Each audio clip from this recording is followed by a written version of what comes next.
Mahajan sir, महाजनजी, तुमच्या मनातला हा जो राग आहे म्हणजे समजू शकतो, अर्थातच कोणालाही राग येऊ शकतो, पण त्यामागे असं काही कारण आहे का? कारण अशी एक चर्चा अशी होती की मवियाच्या काळामध्ये तुम्हाला अडकवण्याचा प्रयत्न होत होता, जसा दावा आता संजय राऊत करतात की मला अडकवलं गेलं किंवा काय, तसं एकदा देवेंद्र फडणवीसांनी पण केलेलं की उद्धव ठाकरे तर अटकेत टाकणार होते, पण तुम्ही सुद्धा टार्गेटवर होता.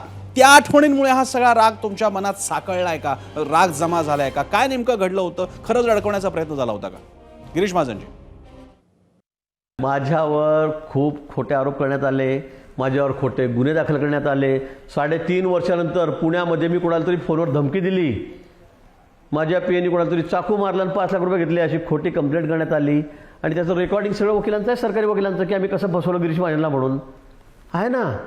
ते विधानसभेमध्ये माननीय देवेंद्रजींनी सगळं दाखवलं लाईव्ह पिक्चरसारखं, की गिरीश महाजनला कसं फसवायचं, गिरीश महाजनला कसा मोकाट टाकायचा, त्याला मोकामध्ये टाकला की लगेच देवेंद्रजी कसे हँडिकॅप होतील, ते हँडिकॅप झाले की भाजप कसा संपेल, हे तुमचे सगळे प्लॅन पोलिसांना घेऊन हे आहेत ना आमच्याकडे.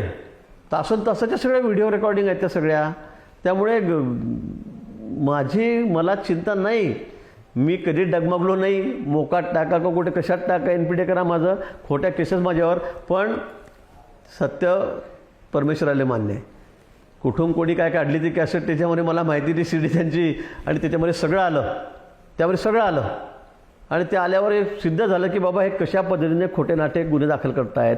गिरीश महाजन असं फरक नसेल तर कुठेतरी तो मुंबईत पुण्याला, जळगाव मुंबईला येत असताना त्याच्या गाड्या अडवा, पोलिसांना काहीतरी बॅरिकेड लावायला लावा चेकिंगच्या नावाखाली, त्याच्या गाडीमध्ये ड्रग टाकून द्या चांगले 2-3 कोटी रुपयाचे, 50 लाखाचे, कोटीभर रुपयाचे, त्याच्यामध्ये त्याला अडकवा, मग त्यात त्याला 2 वर्ष बेल मिळणार नाही. हे सगळं तुमचं स्पेशल सरकारी वकील चव्हाण, त्यावेळेचे DCP, इन्स्पेक्टर, त्यांची चर्चा ही लाईव्ह आहे, सिनेमासारखी आहे. आणि म्हणून तुम्ही किती प्रयत्न केलेत तरी मी काही डगमगलो नाही. म्हटलं जे होईल ते होईल. मी असा पक्षाच्या विचारापासून लांब जाणारा माणूस अजिबात नाही. कोणापुढे विनवण्या करायला मी गेलो नाही, तुमच्याकडे आलो नाही, असं नाही.